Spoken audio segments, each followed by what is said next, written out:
Саламатсыз, мөхтәрәм тамашачыларыбыз. Сез Татарлар тапшыруының махсус чыгарылышын карыйсыз. Әлеге чыгарылышта без сезгә атна дәвамында Татарлар тапшыруында урын алган иң кызыклы видео язмаларны кабатлап күрсәтербез. Бездән аерылмагыз. 20-нче йөз татар әдәбияты югары үсеш кичерә. Бу чорда иҗатчыларыбызның Европага күз тотып язуларын, шул ук вакытта милләт өчен көенү борчулларын күрәбез. Бик күп әдәбиятчылар калкып чыга. Шулар арасында Миргазиз Укмасый аерым урын алып тора. Ул Габдулла Тукайның замандашы, шагыйрь, прозаик, газета-журналларда үз фикерен әйтә алучы. Бу көннәрдә Казанның Тукай музеенда Миргазиз Укмасый турында китап тәкъдим иттеләр. Төзүчесе, әдәбият галиме Зөфәр Рәмиев. Сүз Эльвира Хөснетдиновага.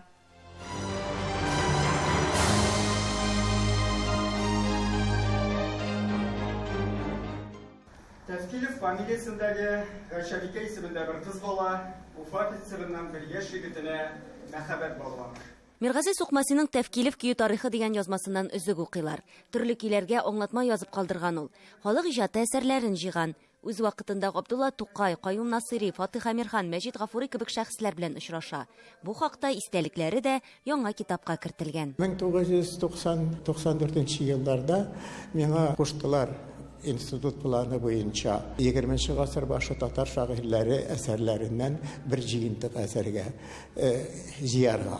Мин ул җыентыкны җыйдым, китап басылды, анда беркадәр Миргазиз Укмасыйга урын бирде. Шул вакытта минем күңелемә кирип калды, карале бу шагыйрь Тукайлар чорындагы 10 шагыйрьнең берсе бит инде дип. Күп язган, күп матбугат органнарында, газеталарда, журналларда басылган һәм аны таныганнар. Ул чорда да шагыйрьлеген. Миргазиз Укмасый үзен төрле яктан сынаган иҗатчы. Проза әсәрләре бик кызыклы, пьесаларын сәйяр труппасы сәхнәләштерүе мәгълүм. Матбугатта әдәби тәнкыйть мәкаләләре басыла. Шулай да шигърияте аеруча игътибарга лаек. Миргазиз Укмасыйны Тукай шигъри мәктәбе традицияләрен дәвам иттерүче буларак таныйлар. Милләт язмышына багышланган 20ләп шигыре бар аның. Ул милләт язмышы өчен шул кадәр янып, кайнарланып язуына мин бүген дә шигырьләрен сокланып укыйм. Аның иҗатында шушы чорның социаль каршылыклары, хатын-кызның аянышлы тормышы, шуңа белән янәшә билгеле шагыйрь буларак үзенең хис кичерешләрен ул гаҗәеп матур мәхәббәт шигырьләре, гаҗәеп матур табигать күренешләре аша да укучысына җиткергән. Миргазиз Укмасыйның үз фамилиясе Зәбиров, тумышы белән Татарстанның Балык Бистәсе районы Кече Укмас авылыннан. Белемле гаиләдән була, Казанда данлыклы Мөхәммәдия мәдрәсәсендә укый. Аннан төрле шәһәрләрдә мөгаллимлек итә. Беренче дөнья сугышында хәрби мулла була, соңрак туган авылына имам булып кайта. Минем бабам үзе дә сәүдәлек иткән, Миргазиз Укмасый белән алар гел аралашып яшәгәннәр. Ул әйткән минем бабайга, менә аккан суга каршы барып булмый бит дигән. Менә аларны 31-нче елда минем бабамны да Миргазиз Укмасыйны да кулга алалар аларны. Безнең бабай сәүдәлек иткән үз кешеләре белән байган кешеләр булганлыктан аларны чыгаралар, әмма дә ләкин Миргазиз Укмасыйны утырталар. Менә ул Тукайлар чорыннан милләт өчен татар халкы дип, татар халкының белеме һәм өчен хәсрәтләнеп иҗат иткән һәм шул турыда кайгыртып иҗат иткән шәхесләрнең берсе. Менә шушы халык дип, халык өчен кайгырып, халыкның белемен күтәрү өчен кайгырып, халыкны мәгърифәтле итәр өчен бөтен көчләрен куйган шәхесләрне ничек 30-нчы, 20-нче еллар ахыр 30-нчы елларда ничек алардан шәхес культы ясап аларны юк иткәннәр икән. Мин менә шушыны бүгенге көнгә кадәр аңлый алмыйм. Халык дошманы бит, авылга кайтырга юл ябык, төрле җирләрдә гаиләсе белән иза җигеп йөри. Хатыны үлә, кызларын үзегенә тәрбияләргә туры килә. Яшел Үзәндә хезмәт дәресен укытып ала, тик бер җирдә дә тынычлык таба алмыйлар. Казанга китәләр, ә монда инде аны тагын бер сынау көтеп торган. Кызы 41-нче елда медицина институтына укырга кергән була. Ул да авырып үлә кинәт кенә. Ул яшь хатын алып беркадәр яшиләр Бишвалда да иске генә бер йортны алып, бераз шуны рәтләп шунда гомер итәләр. Бер кызы чит илгә түгел, Себергә китеп бара. Физуга язылып, Шуның белән аның тормыш 40-нчы елларда бик җиңелдән булмый. Бер ара медицина институтында эшләп йөри. Аннары инде беләсез, совет чорында совет идеологиясына аның революция кадәр язганнарында бик уңайга санамыйлар, шуңа күрә аның әсәрләре дә басылмый. Шулай да 1946 елда Миргазый Сукмасыйны Татарстанның Язучылар берлегенә кабул итәләр. Халыкка җиткерәсе сүзләре күп була, тик 64 яшендә картлар йортында гомере өзелә. 1948 елда шагыйрь, язучы, драматург Миргазый Сукмасый каты авырудан соң вафат була. Аны Яңа Татар бистәсендәге татар зиратына җирлиләр. Күргәнегезчә, аның кабере ташландык хәлдә. Һәм хәтта ташына да үлгән елы дөрес язылмаган. 1946 ел диелгән. 1958 елларда гына репрессиягә эләккәннәрнең исемнәрен кайтаргач кына җыентыкларын бастыра башлыйлар. Туган авылында 1998 елда Миргазый Сукмасыйга мемориал такта куела. Шул ук көнне мәчеттә ачалар. 20-нче йөздә балкып чыккан иҗатчылар арасында беренче унлыкка кергән Миргазый Сукмасый онытылырга тиеш түгел. Шигърияте халыкка җиткерелсә, рухы шат булыр иде. Эльвира Хөснетдинова, Татарлар, Казан.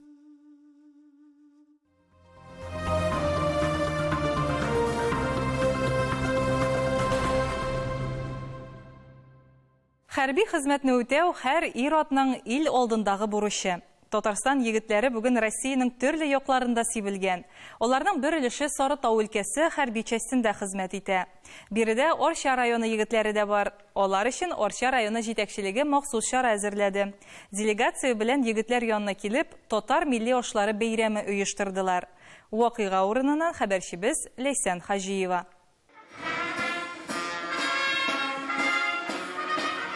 Очрашу күңелле вакыйгадан башланды. Егетләргә әти-әниләреннән күчтәнәчләр тапшырдылар. Милли бәйрәм оештырырга бар да әзер. Эшпичмак, гөбәдияләр, чәкчәк, Сарытау хәрби частендә татар милли ашларының хуш исе. Егетләрдә йорт ризыкларын сагынган сизелә.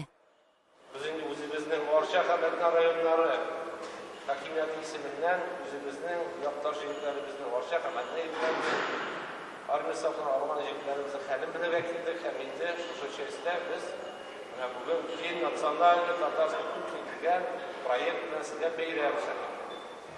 Орча һәм Әтнә районнары буенча 160-тан артык егет армия сафларында ди хәрби комиссар. 1 июль көнне килеп җиттем. Хәзер 3 ай үтеп бара инде. Әкренләп ияләшәбез. Барысы да әйбәт, ашаулар җитәрлек. Физикатан чыныктыралар көн саен иртә белән йөгәргә чыгып, анда физический упражнениялар эшлибез.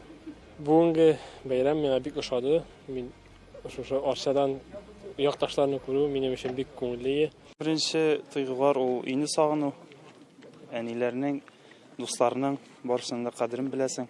Хәзер армия элеккегечә булмаса да, егет кешегә бик кирәк. Тормышта кемнең үзенең урынын аңлар өчен һәм бүтән нәрсәнең хөрмәт итә башлыйсың инде. Зур рәхмәт әйтәсем килә безне зурлап килгәнегезгә. Бүтән солдатлар исеменнән. Рәис менә икеләнеп торышларга, яшь егетләргә нинди киңәш әйтәйин? Барырга, служить итәргә. Служить мичә булмый. Солдатлар кирәк. Бездә монда солдатлар әз.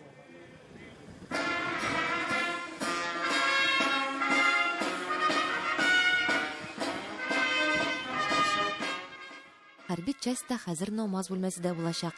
Орчалылар үзләре белән Шамаил, Коръән һәм башка дини китаплар, намазлыклар, түбәтәйләр дә алып килгән. Егетләр яши торган казармада да булдылар. Яшәү шартлары белән барысы да канәгать. Мин хәрби комиссар буларак, инде бу егетләрне Рөстәм мәктәп яшеннән багып үстергән балалар бу минем. Алар киткәндә Алмаз абый рәхмәт дип киткәннәр, инде менә бүген иптәш подполковник сезгә рәхмәт дип әйтәләр. Инде ул армия тормышына керде дигәнне аңлата. 160-тан артык егетебез хәзер 45 яшьтә хезмәт итә. Һәрбер часть белән мин инде үзем, һәм инде менә үзебезнең хәрби комиссар белән берлектә командирлар белән переписка алып барабыз. Безнең һәр елны военно-полевой сборы оештырылып килә. Шул ук вакытта менә мәгариф оешмаларында ОВС класслары тулысынча җиһазландырылган. Һәм менә бу уртак бердәм эш ул үзенең җимешләрен бүгенге көндә бирә. Җегетләребез исән сау булсыннар, өйләренә таза сау килеш әтиәниләр янына безнең янга әйләнеп кайтсыннар иде. Очрашу Бөек Ватан сугышында һәлак булган батырлар рухына салынган һәйкәлгә чәчәкләр кую белән тәмамланды. Ләйсен Хаҗиева, Татарлар, Сарытау.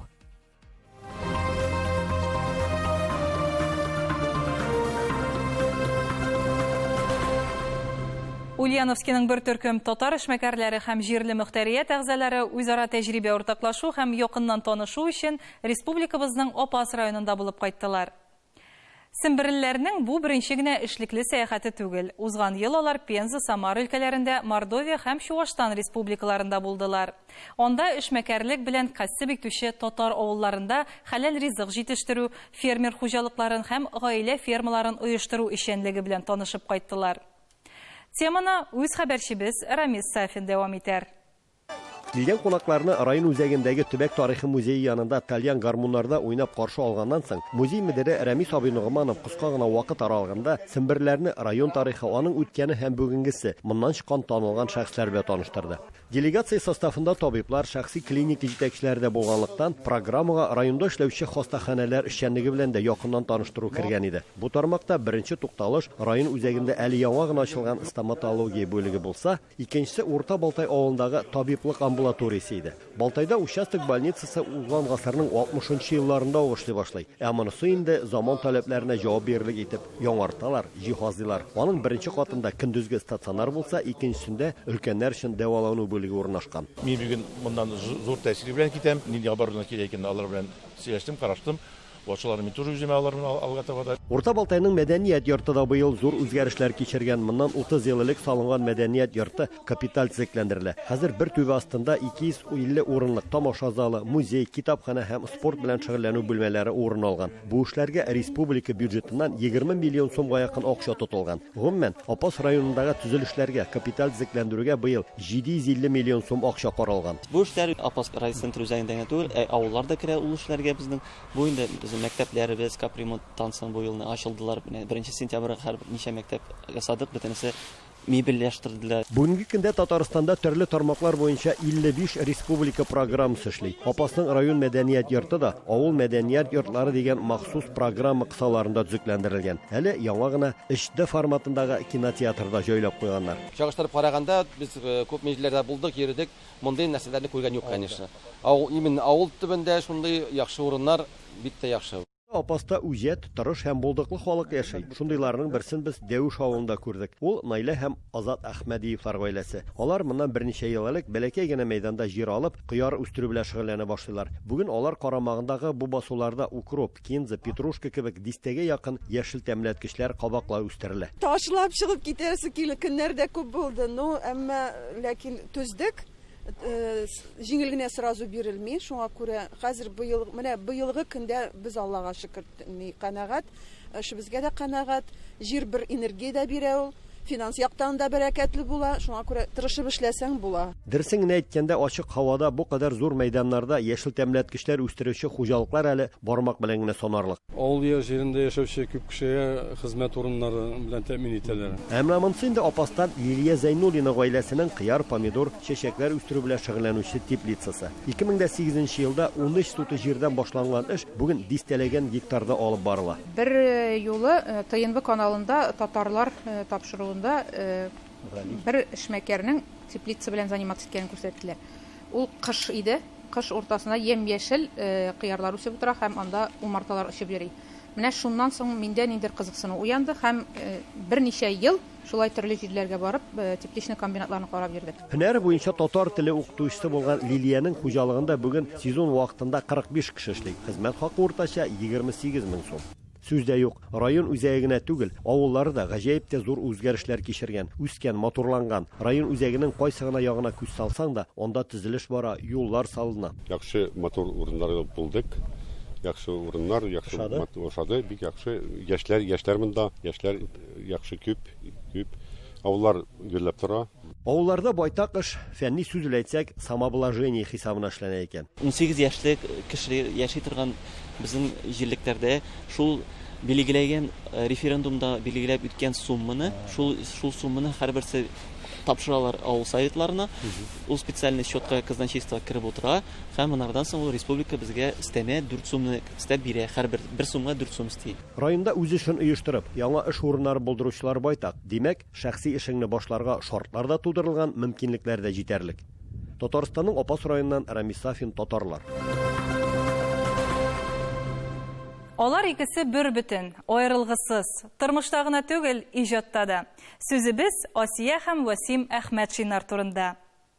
Васим Әхмәтшин 300-дән артык җыр, татар театрлары куйган 50ләп спектакльгә язылган музыка авторы. Әле бу кайбер казанышлары гына, ул уйный белмәгән музыка кораллары да юктыр. Хатыны Асия Әхмәтшина күп кенә җырларын беренче булып башкаручы, бик моңлы җырчы. Шул ук вакытта оста оештыручы да. Хәзер барысында үз күзләрегез белән күрерсез. Сүз Гөлия Садыковага.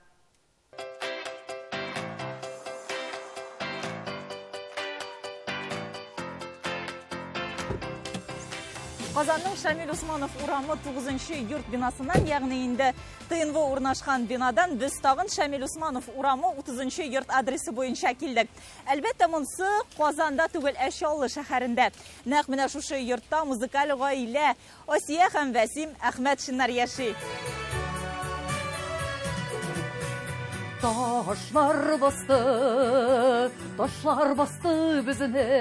Менә шулайрак аларның фатирында Васим әфәнде көйне язып, музыканы куеп тора, ә Асия ханым аны халыкка тапшыра. 300-дән артык җырга көйләр язган. Һәр җырымны иң элек хатыным Асия башкара, ди Васим Әхмәтшин. Зур сәхнәгә чыкканнары да байтак. Кайткан кышларым, кабат китмәгез. Ярак илләрдә иркен димәгез. Парлы ялгыз лар.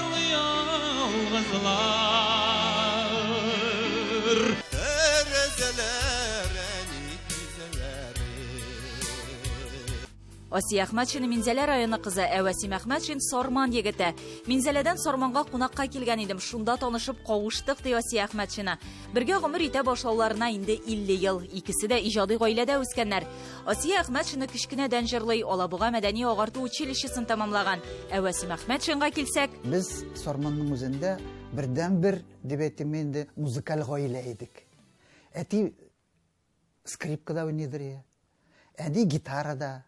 Опа шулай ук гитарада, башка абыйлар инде без инде 6 бала. Олы абыйыбыз инде Валерий Әхмәтшин кайткан чакта Сарман буйларына, ол шуның музыкаль авторы инде, ул композитор буларак. Икенче абыйыбыз инде Виктор домрыларда, безнең стенада бүтән уен кораллары эленеп торадыр инде. Ә мин ул вакытта колакларда уйнадым инде. Бүген Васим Әхмәтшинның уйный белмәгән музыка кораллары юк.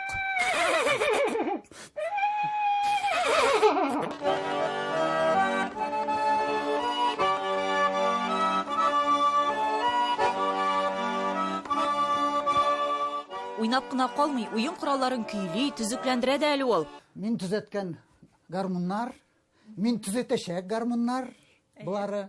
Васим Әхмәтшин Әлмәт музыка көллиятен, аннан Казан мәдәният институтын тәмамлаган. Хезмәт юлын Сарман балалар музыка мәктәбендә башлап җибәрә.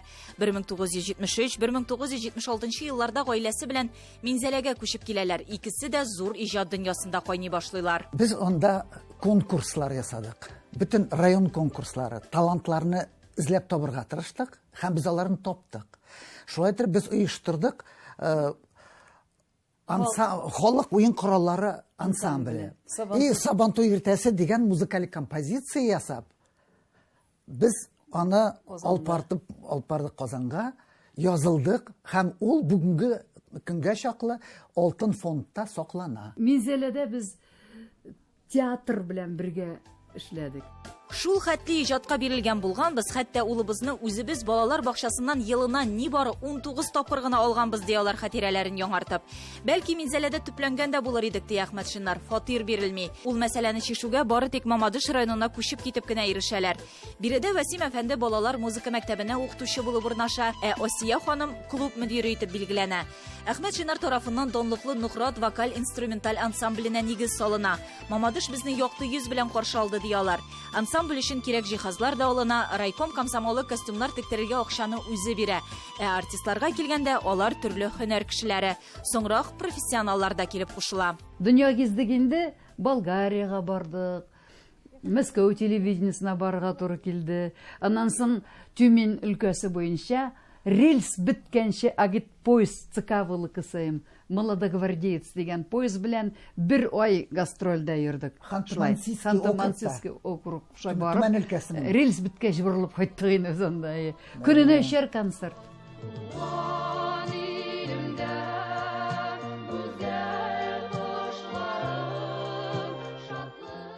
Мамадышта 8 ел яшыялар. Әхмәт Шиннарның Чаллы шәһәренә милли мәдәниятне күтәрергә чакырып алалар.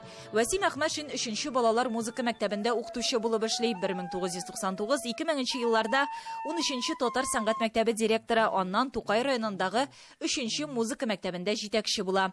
Иҗатында яңа этапка килеп керә. Мин чыннан да менә Чаллыга килгәч, монда Фаил Ибрагимов дигән режиссер белән танышып, ул инде монда театр ачып маташа. Без аның белән аннан соң Минзәлә театрына бардык. Анда Исаллуның ни бар? Исаллуның ни барны иң беренче яздың син. Фаил Шафигуллин әсәре буенча. Менә минем беренче язган спектаклем шушы Минзәлә театрына булды. Профессиональ театрларга инде. Аннан соң инде менә Гашыклар тавы булды менә. Аннары минем Әлмәт театры белән дә эшләп алдык без. Аннан соң Оренбургка барып, Оренбургта да бүгенге чаклы бер 5-6 спектакльгә язылгандыр инде анда.